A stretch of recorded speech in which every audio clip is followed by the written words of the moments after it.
আসলে গাইস এক এক করে তো প্রতিটা জায়গা দেখানো সম্ভব না, এই কারণে একটু একটু করে এই ডালিয়ার ব্রিজের জায়গাগুলো দেখানো হচ্ছে। সে রাস্তা আমরা এদিক থেকে আসছিলাম, এই যে হচ্ছে এটা হচ্ছে ডালিয়া ব্রিজের ভিউ, ঠিক আছে।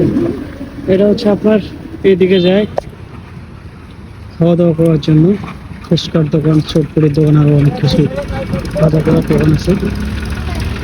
এবার হচ্ছে আমরা মেন দিকে যাচ্ছি, বলতে ব্রিজের ওই দিক, যেদিকে বড় ব্রিজটা, এদিকে একটা ব্রিজ, এদিক থেকে আমরা আসছি, দেন হচ্ছে এদিকে একটা ব্রিজ। বর্তমানটা পড়ছি দেখতে পাচ্ছি জায়গাটা ভিউ চট্টগ্রাম দেখেন, অস্থির লেভেলের দেখতে পাচ্ছেন। এই যে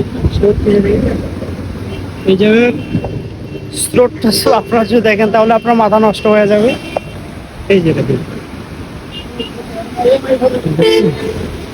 ভাইরে ভাই, এই জায়গায় কেউ একজন যদি পড়ে তাহলে তাকে বাঁচানো মুশকিল। আমি যেটা মনে করি তাকে একবারে বাঁচানো যাবে না, ঠিক আছে। এই দেখেন এখানে যদি একটাবার যদি যে কেউ এখানে একবার যে কেউ যদি পড়ে, তার আমি যেটা মনে করি এখানে তাকে আর বাঁচানো অসম্ভব। দেখেন একটা বার এখানে আপনারা যারা যারা ঘুরতে আসছেন তারা একমাত্র বুঝতে পারবেন যে আসলে এখানকার ভয়ঙ্কর একটা অবস্থা, ঠিক আছে। আপনারা একবার যদি আসেন তাহলে আপনারা বুঝতে পারবেন যে এখানে আসলে কতটা ভয়াবহ। এখানে ঢেউয়ের যে আওয়াজগুলো, ঠিক আছে, এই ঢেউয়ের আওয়াজগুলো শুনলেই বুকটা একবারে কেঁপে উঠতেছে। দেখেন কি পরিমাণ ঢেউ রে ভাই। এখানে একটু জুম করে আপনাদের দেখানোর চেষ্টা করতেছি। দেখেন এটা হচ্ছে সেই ডালিয়া ব্রিজ, ওকে। এই ডালিয়া ব্রিজে অনেক মানুষ ঘুরতে আসে, বিশেষ করে এই সময় বর্ষা চলতেছে, এই কারণে আমি ঘুরতে আসলাম এবং কি আপনাদের মাঝে দুই একটা ভিডিও দেওয়ার চেষ্টা করতেছি। এই কারণেই, কারণ এখন বর্ষার সিজন, প্রচুর বৃষ্টি আসতেছে, এই কারণে আর কি এই ব্রিজে আসা।